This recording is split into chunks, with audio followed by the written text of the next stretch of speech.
مبارک ثانی کیس فیصلے میں درستگی کی وفاق کی درخواست منظور، سپریم کورٹ نے فیصلہ سنا دیا۔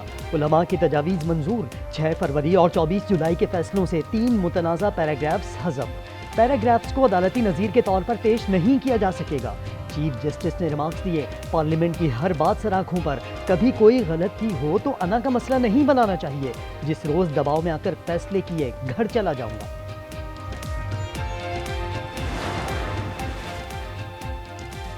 سپریم کورٹ میں مفتی تقی عثمانی کے مبارک ثانی کیس میں 2 پیراگراف حذف کرنے کی استدعا۔ تمام علماء کا اتفاق، مفتی شیر محمد، مفتی حنیف قریشی، مفتی طیب قریشی، مولانا طور رحمان، صاحبزادہ ابوالخیر زبیر، علامہ جواد نقوی، فرید پراچا، مفتی منیب الرحمان اور پروفیسر ساجد میر کے بھی دلائل۔ فضل الرحمان کا کل یوم تشکر کا اعلان۔ امت مسلمہ نے بھی، پاکستانی قوم نے بھی ہمیشہ یکجہتی کا مظاہرہ کیا ہے۔ یہ فتح اس یکجہتی کی ہے۔ میں ایک بار پھر سپریم کورٹ کا بھی شکریہ ادا کرتا ہوں، میں پارلیمنٹ کا بھی شکریہ ادا کرتا ہوں۔ پنجاب حکومت مسلسل نظر انداز کر رہی ہے، تحریری معاہدے پر عمل نہیں ہو رہا۔ بلاول بھٹو کا وزیر اعظم سے ملاقات میں شکوہ، شہباز شریف کی شکایات کے ازالے کی یقین دہانی۔ دونوں جماعتوں کی کوارڈینیشن کمیٹیوں کا اجلاس اتوار کو طلب۔ اہم قانون سازی کے لیے قومی اسمبلی اجلاس پیر کو بلانے کا فیصلہ۔ صادق آباد کے قریب کچے کے علاقے ماچکا میں پولیس کی 2 گاڑیوں پر ڈاکوؤں کا راکٹوں سے حملہ، 11 اہلکار شہید، 7 زخمی۔ پولیس موبائلوں میں 20 اہلکار سوار تھے، دونوں گاڑیاں بارش کے پانی میں پھنس گئی تھیں۔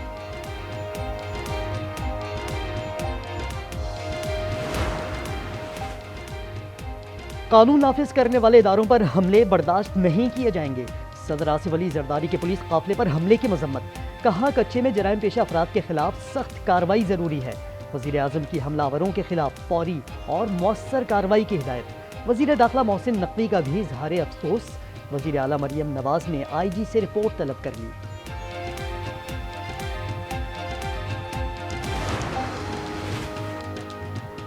پیپلز پارٹی سندھ تک محدود ہو گئی، دوستوں کی یہی چال رہی تو پارٹی لاڑکانہ اور مٹیاری تک رہ جائے گی۔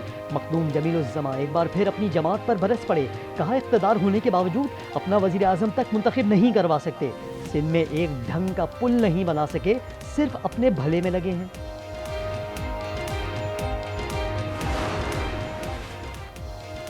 اقتصادی رابطہ کمیٹی کی 1 لاکھ میٹرک ٹن چینی برآمد کرنے کی منظوری، افغانستان کو برآمد بینک چینلز کے ذریعے مشروط، ریٹیل قیمت بڑھی تو برآمد کے فیصلے پر نظر ثانی کی جائے گی۔ آپریشن عزم استحکام کے لیے 20 ارب روپے کی بھی منظوری۔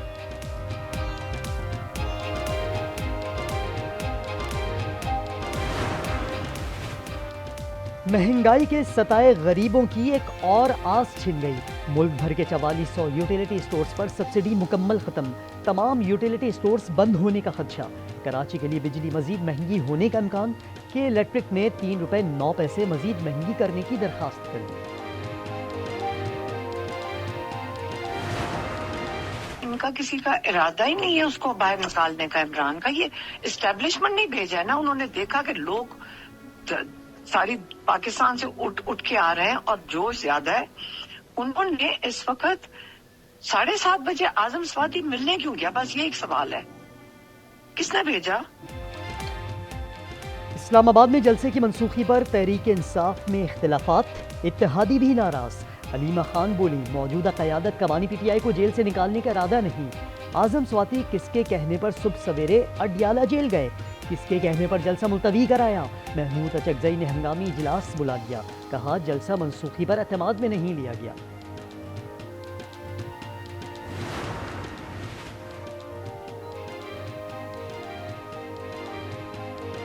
اسلام آباد میں جلسے کے لیے انتظامیہ نے لوگوں کو سہولت دی، تحریک انصاف 8 ستمبر کو بھی جلسہ نہیں کر سکے گی۔ گورنر خیبر پختونخوا فیصل کریم کنڈی کہتے ہیں کرپشن کے خلاف احتجاج پر وزیر شکیل خان کو ہٹایا گیا، گورنر کا علی امین گنڈوپور کو ایوان سے اعتماد کا ووٹ لینے کا مشورہ۔ کراچی میں کارساز ٹریفک حادثے میں جاں حق باپ بیٹی کا خون انصاف کا منتظر، بختاور بھٹو کا حادثے کی ذمہ دار نتاشا کی سزا کا مطالبہ، سوشل میڈیا پر لکھا اسے اپنے کیے پر کوئی پچھتاوا نہیں، گورنر کامران ٹسوری جاں حق باپ بیٹی کے گھر پہنچ گئے۔ ڈرائیور سے دشمنی کی سزا بچوں کو، اٹک میں المناک واقعہ، نامعلوم افراد کی اسکول وین پر فائرنگ، 2 بچے جاں بحق، ڈرائیور سمیت 5 زخمی۔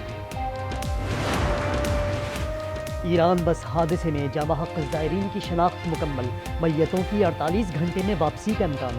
پاکستانی سفیر مدثر ٹیپو یزد میں موجود، اسپتال میں زخمیوں کی خیریت دریافت کی۔ پاکستان میں اہل خانہ اذیت کی سولی پر۔ ملک میں پولیو کا ایک اور کیس رپورٹ، حیدرآباد میں پریٹ آباد کی 29 ماہ کی بچی پولیو سے معذور، حکام کے مطابق متاثرہ بچی شدید غذائی قلت کا شکار ہے۔ رواں برس سندھ میں پولیو کیسز کی تعداد 3، ملک بھر میں 16 ہو گئی۔